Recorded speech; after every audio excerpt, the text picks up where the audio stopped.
talent acquisition, have you ever sat there and looked up and gone, what sourcing method actually works?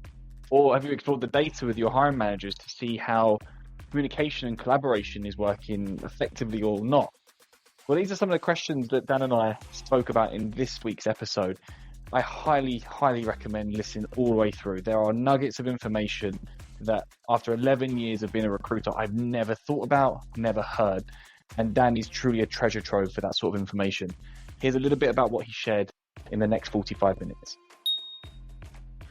A sourcing marathon, or a source-a-thon as I like to call it, is basically where you sit down with the hiring manager and you basically source together.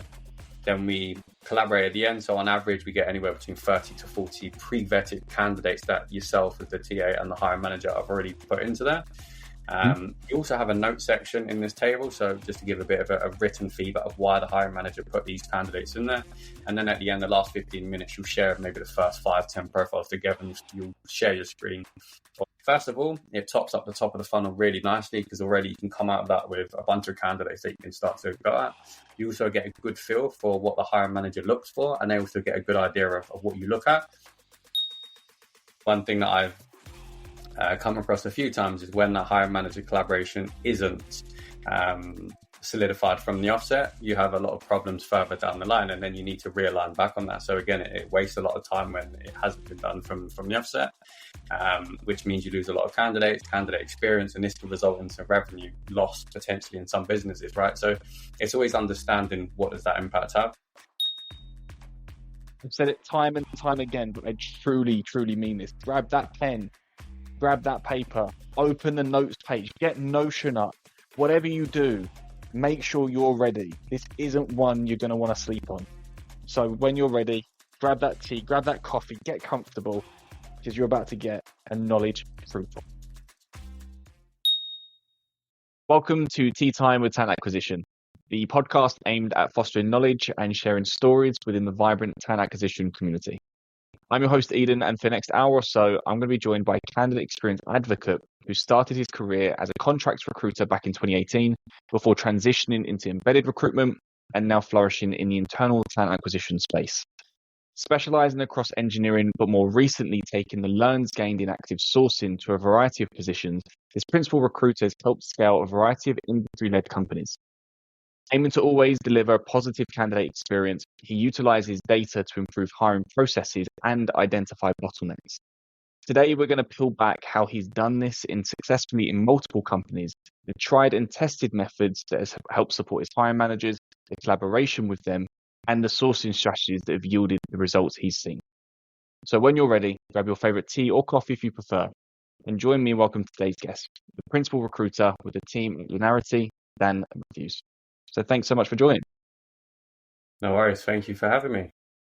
And look, obviously, the topic of today is there's kind of multiple avenues that it's going to go into, from hiring manager communication. We're going to talk about sourcing strategies. But before we kind of get into all of that, I just want to understand from your perspective, because you've worked in multiple teams, right? What do you feel makes a high-performing talent acquisition team? So it's a good question. I think for me, utilizing data is one of the key parts. And that's not just across just each individual recruiter. So for example, in my previous company at Seed and at Klarna, we had a team of 8 and we had a lot of data tracked across our sourcing methods, the interview processes, but also looking at conversion pipelines. And using this as a team, we could either looking at individual performances and how to optimize each part. And also, secondly, collaboration with the hiring managers, we can see how we can influence and impact that. So I think for a high-performing TA team, data is super crucial from that aspect, and also collaboration between the team. Because, for example, you might have 8 people. One person could be amazing at sourcing, and you can actually look at the data and identify through the data that they've got such a super high response rate. Someone could be amazing at offer acceptance rate further down the line. So then you could actually utilize each other's and do a lot of knowledge sharing activities. So I think for me, it's the collaboration between the team and also using data to build out that trust and collaboration within the team. We will touch upon collaboration, but there's a point you said there about one person really selling at one thing and someone else. And as a team, we did some strength training with a former guest of the podcast as well, a lady called Zoe, and it highlighted, our internal company as well. There was elements of the search process or elements of the BD process that one person actually flourished more at, and then you just lean onto that person and say, okay, how do you do that better than I? So you all become a bit more well-rounded. That person Yeah. still becomes a champion, but I love the fact that you were doing that already. And you mentioned collaboration quite a lot of times. So let's dive into collaboration. And specifically, I know the topic of this is kind of around sourcing, but for sourcing to even work in the first place, we need to have hiring manager collaboration. So why is this actually important from your perspective? Yeah, good question. Ultimately, with hiring manager collaboration, you need to ensure that the expectation of the roles, right? As a recruiter, they understand what your role is, and as the hiring Hmm. manager, and even interviewers, right? Because you have different roles within hiring manager collaboration. For hiring to work efficiently at all, it needs to be, solidified, concrete understanding across the hiring manager's responsibility. And this also ties into the impact of the role, right? Why are we hiring in the first place? So understanding what my role is throughout the process, from engaging, managing candidates throughout the interview process through to through to delivering the offer, all the way Hmm. through to understanding what their key parts are. One thing that I've come across a few times is when that hiring manager collaboration isn't solidified from the offset, you have a lot of problems further down the line, and then you need to realign back on that. So again, it wastes a lot of time when it hasn't been done from the offset, which means you lose a lot of candidate experience, and this could result in some revenue loss potentially in some businesses, right? So it's always understanding what does that impact have, and also it impacts on what is the impact of that negative collaboration. For example, what does this result in? Slower hiring metrics from time, speed, and efficiency through to interview hours. You could waste so many hours interviewing before you've even identified, hang on, we're not aligned here based on X, Yeah. Y, and Z throughout these metrics. Then it just increases their workload. And then when you tie hours into cost, when you work out what they're being paid, what you're being paid, you've also wasted hours from that perspective, right? So I think from a hiring manager collaboration, it needs to be solidified from the beginning, and that can work out. And you can see this throughout multiple processes. There's a few things before I kind of circle back. There's something you said about the beginning about the expectations. There's actually something you just said there about kind of the cost. Rarely does someone talk to me about that point, about the actual cost in terms of the hours spent. So I actually took it upon myself to create a document that helps do that. If anyone does want it, please tell me. But you're the first person I've spoken to that's proactively suggested that, or proactively said that we're looking into that. Yeah. Why is that important for you? Cost is, yeah. I mean, for a startup, cost is almost everything, right? Especially when you're VC funded and you're looking at runway, right? You want to make sure that you're getting the most, I guess, bang for your buck, right? So for me, cost is mega. I use this when I speak to hiring managers because they want to know, okay, what's the cost of what we're trying to do here, right? How can we reduce cost? Especially in startups, you're always looking at the reduction of cost, right? So I always, maybe my sheet isn't as concrete as yours, but I always tie into, okay, what's the average that we're paying for maybe the ATS from the sourcing strategy all the way through to the interview hours. And also this can impact on the engineers. Say, for example, you're hiring for an engineer, you've got multiple engineers in the process. You're, again, reducing that cost of impact from getting their projects done, and then also how much is costing them from an interview hour perspective. So for me, everything ties into cost. What is the cost? Not necessarily money revenue cost, but cost in terms of interview hours, from candidate experience. So for me, it's data, and you've got to speak language to hiring managers in terms of cost, impact, and benefit. So it's something that I've probably used a lot since working at a startup. I necessarily didn't use this a lot when I was working for scale-ups. But again, when you work with founders, they want to know what's the cost, right? How can I get the most out of my money? So that's why it's very essential to use cost as a cost of impact. I've started to use it a lot more in maybe the last 2 or 3 years. Obviously, the market that we're in screams kind of cost saving. The template that I've got is similar. We focus on understanding how much does the process cost in terms of the people involved in that, and then we allocate time. How much is it going to take you to source it, do the first interview, review tech tasks, etc. So what you're left with is hours spent obviously as an external partner, so pre-Peritus and cost pre-Peritus, and then we use that as a benchmark to beat it. We can't give you the time or money back, but we can at least try to reduce it and then use that as a anchor in the future. But like I said, you're the first one who's actually said anything remotely similar to that. So it's super interesting on that point. But going back to the expectations, right? So absolutely right. If it's not set in stone and solidified at the beginning, it becomes a little bit challenging, and then you feel like you're pulling teeth out. And to be honest, we've all been there, right? So what are the kind of common gaps do you find between realistic expectations and the skill expectations from the hiring manager? It's a good question that you asked that. I mean, working for startups, you see this quite a lot. You want to get as much as you can in one role, right? Especially if you're hiring for a senior manager. You're trying to get people management, strategic element, as well as the hands-on individual contributor point. I think it ties back into the hiring manager collaboration, setting that realistic expectations of what can we actually get, what's in the market versus what we're looking for. So for me, as long as you understand, okay, what are we trying to achieve here? What's the skills gap that we've missed? So I do a skills gap analysis, which break down what's the short, mid, and long-term goal that we want to achieve from a business standpoint. For example, for a head of engineering, maybe we're opening up a brand new team that's doing a brand new product that we want to release in 12 months, right? So then you've got brand new product, brand new team, and you need someone to lead that team. When you are hiring the first person, then you have to look at what resources do we have internally already? Can we distribute that workload across our current engineering team, or is it first person in altogether? So as a founder, they want everything. They want someone that can, build the product, hire the team.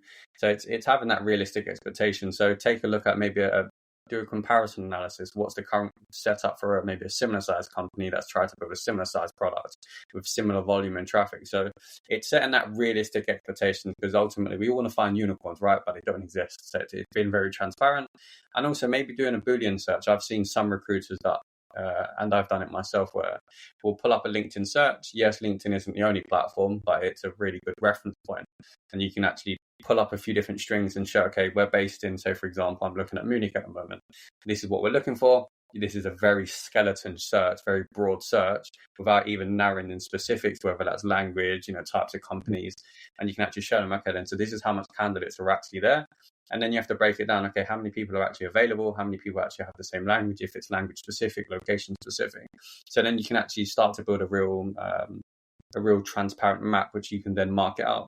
Then when you actually bring it back, I always use this analogy to hiring managers. The more skills you want, the less people are out there. Because ultimately, if you look at like the Simon Sinek golden circle, right, you start to break things in, and you have the A candidate, the A star, B plus, etc. So then you break it out, and that's setting realistic expectations, and then just being transparent. Track that data throughout the hiring process and have a bit of an anchor. So one of the CTOs that I recently worked with, he had a really good understanding. He wanted to hire a head of engineering with a certain skill set, but he knew the more head of engineering, people management, strategy focus he went, the less hands-on IC experience they have. So it's balancing what's that risk versus trade-off. What can we compromise now for the short-term goal versus what we can compromise for the long-term goal? So again, I think it just boils down to being super transparent, super aligned, being very realistic on what's available versus what's not available, and using data to communicate. You've mentioned quite a few different points already about how you're creating that transparency, but is there any other specific methods that you've learned or picked up along the way that you'd really recommend if someone's not doing it, just to go and implement that today into your hiring processes? Yeah, so there's two things. The first one is weekly syncs. I have weekly syncs with every single stakeholder that I have, that I've worked with probably for the last 4 years. And this is like a hiring pre-read that covers the whole hiring process, hiring pipeline, and it's super transparent. So there's no outstanding decisions posted. Every decision is made within that weekly sync. They get a really good overview of what does that pipeline look like. Yes, you have your ATS where they can go into and take a look, but you can actually bring this data to them, demonstrate where we're at, what challenges we face him. And it's a really good insight as well, because it builds that credibility as a recruiter, right? One of the key things that you always want with your stakeholders is that credibility, because then you can leverage that and you can use that to maybe influence decisions further down the line. So weekly syncs are an absolute given that I've done for the last 4 years that I highly recommend. And also you can then take a look at the metrics together, and for example, again, bring it back around to hiring manager collaboration. So for example, you look at one of the pipelines and maybe you've got a really good conversion pass rate at the first 3, but then comes to the 4th one and there's a super low pass rate. Then you can take a look at with the founder, the stakeholder. Okay, is it the recruiter? Is it a hiring manager? Is it expectations of the role? So then you can actually tie that back into hiring manager collaboration. Now, if you didn't have that weekly and you had that on a monthly basis, then all of a sudden you've lost 3-4 weeks where you could have actually ironed that out a lot sooner. When you look at startups, time isn't of the essence, right? So it's about having that on a weekly basis. Then the second thing would be source-a-thon. So I call it a sourcing marathon, and this is something that I bring into whether it's a new role or a new company, and it really builds out that hiring manager collaboration alignment. But that's the second thing that I would advise for people to use. Source-a-thon, sourcing marathon. To those who aren't aware, explain what that is then. Yeah, of course. So a sourcing marathon, or a source-a-thon as I like to call it, is basically where you sit down with the hiring manager or hiring managers or hiring team, depending on the capacity that you have, and you basically source together. So I set up a hiring document, a preset document of types of companies that have very similar business model or logos that the hiring manager likes. I already create preset Google X-ray Boolean strings, which tie into LinkedIn profiles, and we basically source together. So I normally have an hour booked in. We have 45 minutes where we sit down, source together. Again, whether you want to do it with your face on or music on in the background is completely down to the individual. Then we collaborate at the end. So on average, we get anywhere between 30 to 40 pre-vetted candidates that yourself as the TA and the hiring manager have already put into there.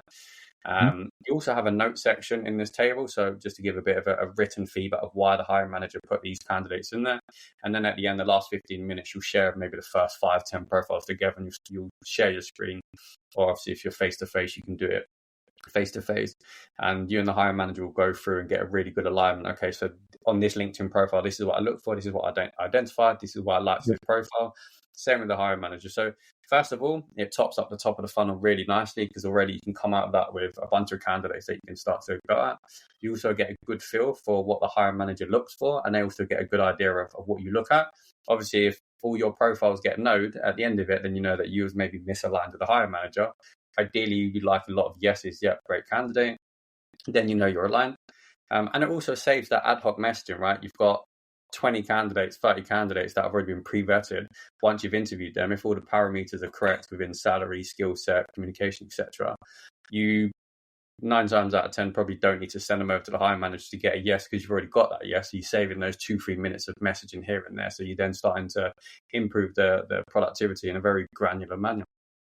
So yeah, we did it for our growth role. We had a brand new role at Linearity, and we had a growth position. I'd never hired growth before, so for me, this is a very new area. For the business, it was a very new area. We had the COO, the VP of marketing, VP of sales, and a few other people that did it together. And we had the time to fill like 31 days. So when you look at the market average, one, that's incredible for a brand new role that no one had much knowledge about. And even the hiring conversion, the effort level to make that was super low. So we didn't actually have to invest a lot of hours in. When you tie that into hiring manager collaboration, when you tie that back into metrics, it covers all our avenues. And, we had a very successful hiring stint because of that. I think that's also important, as you say, because you had the VP of marketing, sales, you had COO yourself. You've got sometimes when you add more people into the process, it doesn't actually make the process better. It becomes more chaotic because everyone wants different things.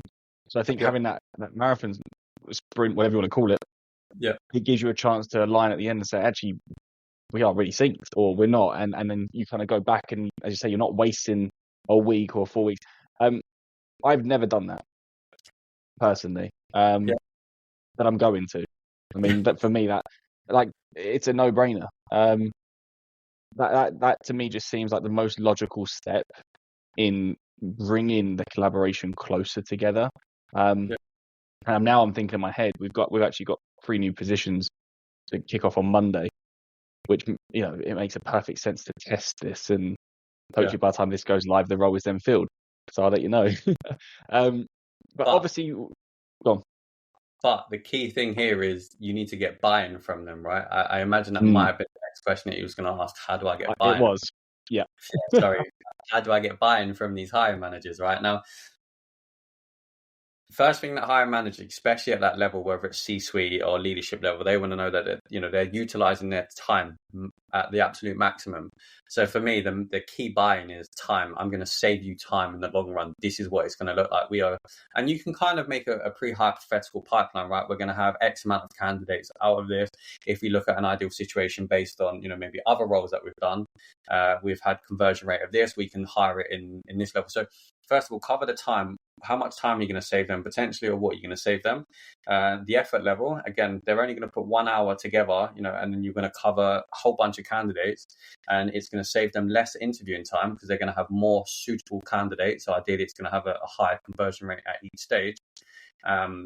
Which means you're going to fill the role quicker, which is obviously going to reduce the cost. So it's always about what are you going to save them? I always like to say that ad hoc messaging, depending on what workflow you have and the size of the company, obviously matters. But in startups, traditionally, you might not have a super automated workflow or an ATS where they have to come into the ATS and they can pre-vet the candidates. So again, you're saving those ad hoc Slack messages or Teams messages where you're sending them a summary of the candidate, because ultimately... Well, this particular company in question is an 11-person startup on Slack. Exactly. So no internal process. So that's what I'm thinking in my head now. Yeah, exactly. You save that. And because it's such a small company, again, everyone will be aligned, or you'll identify that you're not aligned. Ideally, you are aligned, but you could all have completely different profiles. And then you start to pick up when you're going through the different profiles.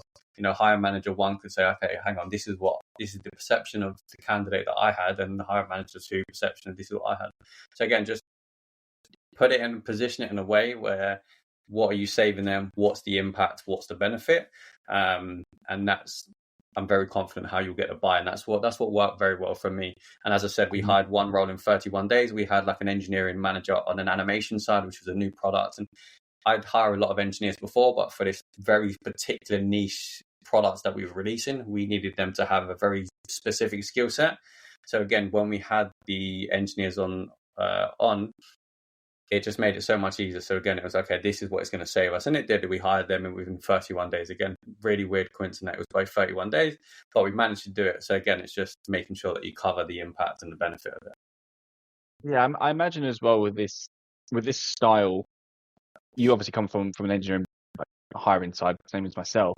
Sometimes you get really, really broad specs, right? For example, I've got one company that says anyone with an object-oriented program background.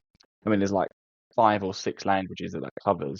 And they're like, we work with this, but we don't particularly care. And I was like, well, you might not, but the candidates probably do. So then like the world becomes too big to source from, because, you've got thousands of Python engineers, thousands of Java engineers. Where do you start? So I feel like something like this, and then seeing what they would gravitate towards kind of indicates, okay, you don't necessarily care, but really you're putting all Java in there. So that's probably where you do care. So I can see it working for something really like that as well. But like I said, I've never heard of it.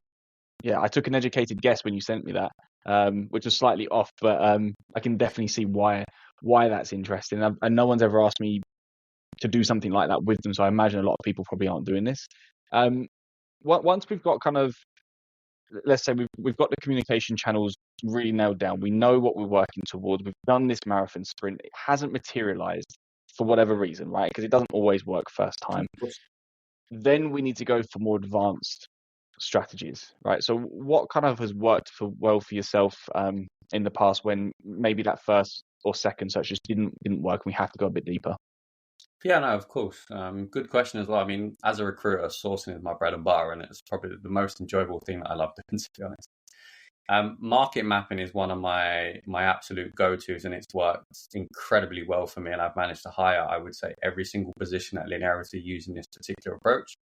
When you work internally, I think we tend to forget it's so easy to market map, because ultimately you're just looking at competitors, similar domains, similar products, similar business models. And I think that's one thing that a lot of recruiters that I've spoken to tend to forget. For example, you work for a fintech business. Okay, I'm just going to look at finance applications, fintech companies. But then, yes, you're looking at fintech companies, but also business models different, whether it's business consumer, business to business. And then you also look at, depending on what you're trying to build. For example, if you're a large company and you want to build a product like Spotify, ultimately, if you're going to monetize it, there's going to be some payment feature, some sign-up feature, some sign-up workflow. every single business to business SaaS application will have, if they're monetized and charging a subscription fee, a sign up workflow. So then you can start to target the types of businesses. So for me, market mapping has been my absolute go-to. Now, with tools like AI, it makes it so much more easier to do it, but AI is not the B end of all. I like to go back to manual. Being a contract recruiter, I think this is probably where it comes from. Manually stripping CVs, right? You can actually work backwards. You interview a great candidate with a very similar product. Where did they hire from? Where have they lost talent to?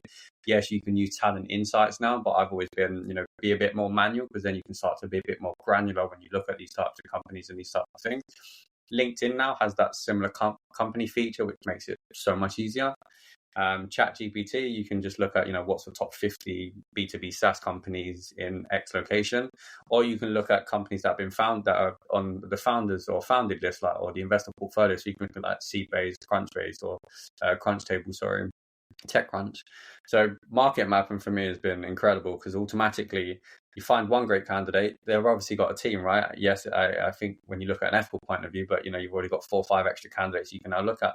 And the reason why I prefer market mapping over Boolean searching is, when you do Boolean search, not every candidate has their profile up to date, right? There could be whether the way they spell a word, or maybe you're not super advanced at crafting a Boolean string. Ultimately, you're always going to miss some candidates if you put one string, and that's why you play about with different Boolean strings. With market mapping, you don't miss any of that. I like to go, I think a lot of recruiters now will go narrow, then cast the net wide. I do it the complete opposite. I cast my net super wide in a market mapping presence. And typically I'll have 100 candidates in a project within a couple of days, very easily and very efficiently. And that's purely based on using this approach. Whereas if you're using LinkedIn Recruiter, especially for a brand new role that you don't know, you need to think about the different ways of abbreviations. Where market mapping, you don't necessarily need to focus heavily on the way that different things are wrote or written, because the types of companies not going to change. You're hiring for one company, so that will forever be the same. So that's why I was advised, focus on market mapping, similar type of business model. Then there's also tools like org.com, right? You could identify one great candidate, use org.com, and you can identify the names of the rest of the candidates in the team, their manager. So it works for all different roles, especially if you've got multiple roles. You can identify one company. All of a sudden, if you've got an engineering role, marketing role, and a sales role, if they've got a very similar type of business model, you cover different candidates in those. So again, you're not just pigeonholing yourself into one avenue. So that's what I advise, and it's worked incredibly well for me so far. One of the first things I ask any company that applies the same thing repeatedly. So there's an agency that I support that do WordPress. And when we were brought on, I mean, they're not a new company. They bought up when I was 17 years old. I'm like, okay, what data do you have that suggests, because they could hire anywhere in the world. I'm like, again, WordPress anywhere in the world, that's not an easy search. That's there's too many people. So I'm like, okay, well, give me something specific to look into. Like, what data do you have? It's like, we don't know. Like that's mental. So they've never sat down. I mean, obviously we went through the process. We worked out the existing team. Then from there, you backtrack and go, okay, these were the companies. Okay, what year did you hire them? That's where they were working. And you start piecing together, okay, you actually like companies from this group of businesses. Because as an agency, you kind of do everything. They did migration projects, new builds, legacy rewrites, whatever. So we were trying to piece together, instead of it being the business model, we was looking at the companies and why you favored those sorts of companies. And we really pinned it down to a certain technology stood out, and it was not on their spec. And they didn't even identify that's kind of like the underlying issue, the underlying thing they were looking for. But pretty much everyone they'd hired in the last 2 years had that. Okay, there you go. And as you're saying about the Boolean searching and LinkedIn, you're absolutely right. People don't update their LinkedIns. More people coming off LinkedIn as well at the moment, and they're purposely doing really basic profiles. If you find someone from Spotify and they hire Python, for example, you can almost guarantee that there'll be other Python engineers there, even if that person has a really basic profile. If they're a senior, you can piece together certain things, and you can work out, okay, that could be a good person to speak to. I think market mapping is wildly underutilized. I also think whilst market mapping and identifying candidates is incredibly crucial, if you can't engage them, it doesn't work regardless. And I think that's something that we kind of skip over. Like I've had friends where they've interviewed for companies like, okay, what's your sourcing approach? And it's heavily focused on how many candidates can you identify, which is great. But how many candidates can you engage? You've got to look at 2 pieces of the puzzle. identifying 2, 3, 400 candidates is amazing. If you have a response rate of 5%, that's not great. Whereas if you can identify 100 candidates and have a 50% response rate, that's when it starts to become a different conversation. So I always think, yes, whilst identifying candidates is amazing, how can you engage them? And that boils down to hire manager collaboration, understanding what they're doing, and then also data, tracking those metrics, looking at how many candidates are responding, you're booking in, and also A/B testing. I think a lot of people, I did this at Klarna and it worked amazingly. We're hiring engineers. We've got 400 engineers working for us. Why don't we do some A/B testing on different emails to them? What are they most likely to respond to? Because as a recruiter, we tend to think very salesy. You want to sell everything. And then you have to look at visually what, you think of it as like, I think of recruitment as a product.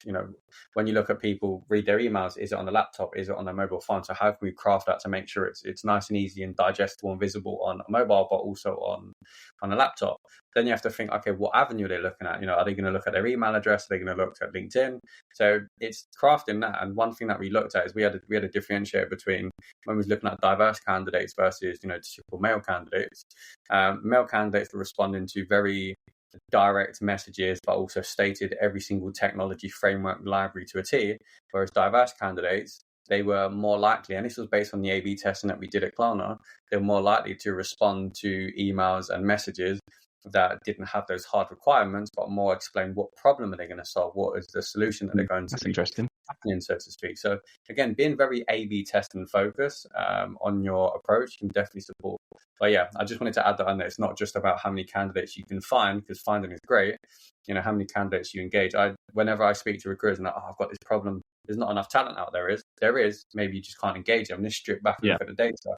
Okay, you found 300 candidates, but you've only got 10 calls booked in and 10 responded.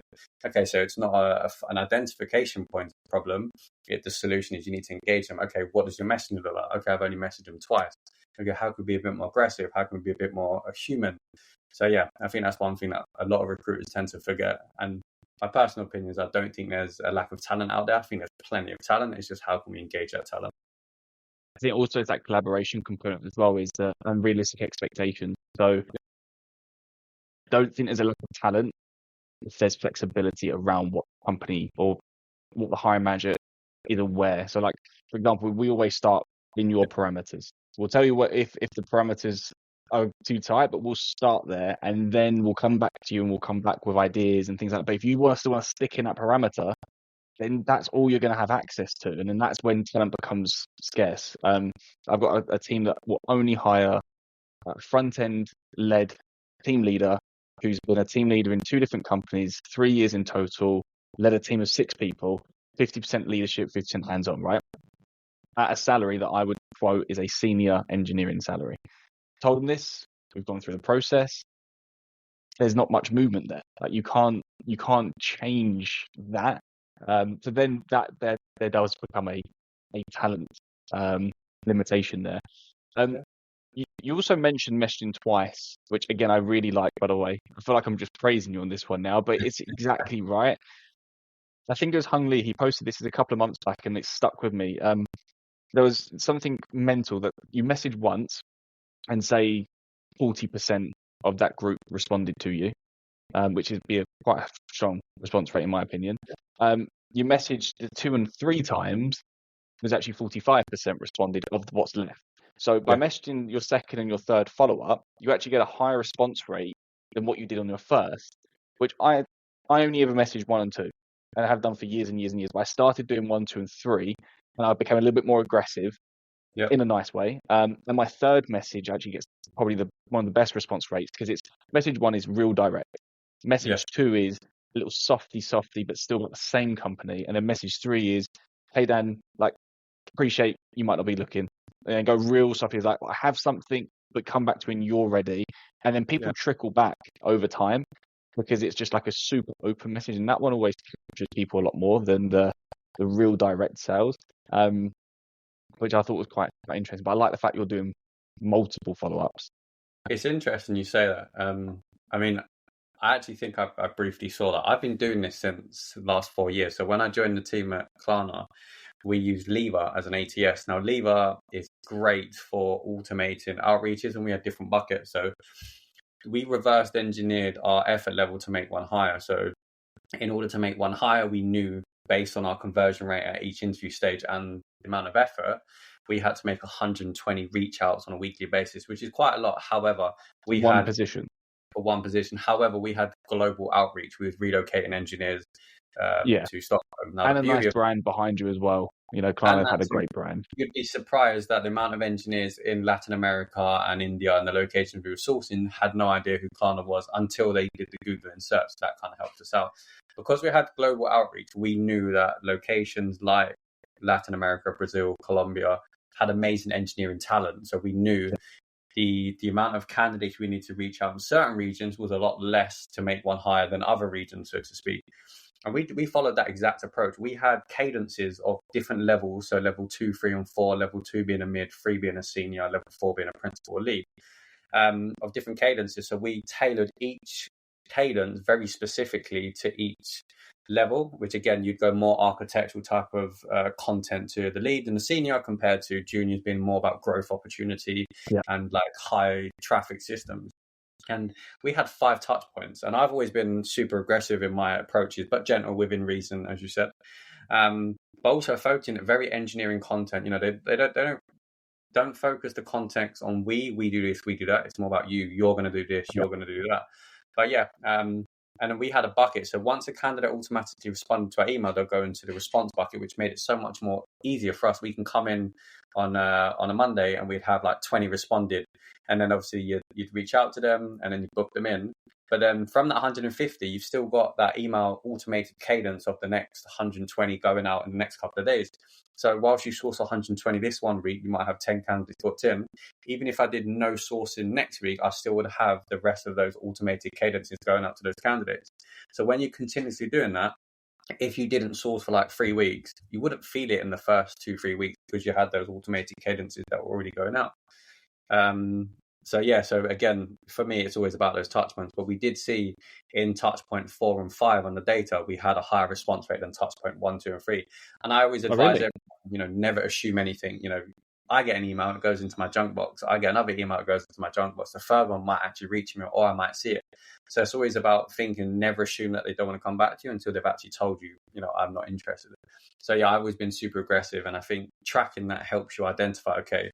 And for me, touchpoint isn't just the same approach. It's not just a touchpoint 1 doesn't just mean email, touchpoint 2 email. I count my touchpoints in the different types of touchpoints. So for example, if I want to identify Eden the engineer, I'm going to reach out to you via email a few times. I'm going to like your content on LinkedIn so you know who my name is. It's a bit like a branding perspective. Everyone knows who Nike is, right? You've seen their brand everywhere. They're everywhere. Then you could look at other avenues, LinkedIn, GitHub, etc. So for me, it's having that aggressive approach and supporting on that.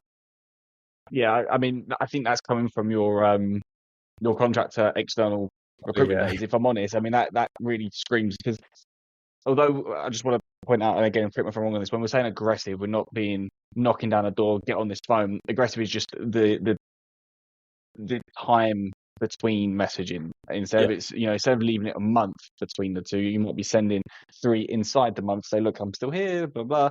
But I think there's a big difference between people who and how they come into the talent acquisition field, into how they feel more comfortable and not.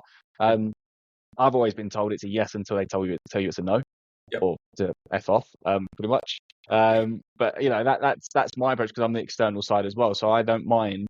I do find it sometimes it maybe is a little bit easier, because I can approach Dan the engineer about one role, another role, and another role, and it's a little bit easier, and I can always talk about growth. Saying that, I actually think companies miss a trick on this, and correct me if I'm wrong if you might be doing this. So if you are in that category, tell me. So with the market mapping, how I see market mapping isn't just about the roles today, but it's all the roles inside the business, and then going after every single person that you feel could be a good match to that role. And until they tell you absolutely don't want to work for your company, or the location wasn't right, or you find out that a salary and it doesn't align, that's when you stop trying to speak to that person. And then, even if there's no jobs there, it's about company events, industry news, and it's still keeping those touch points going, because Plan the Architect might be right for us, perfect for us in 2 years' time.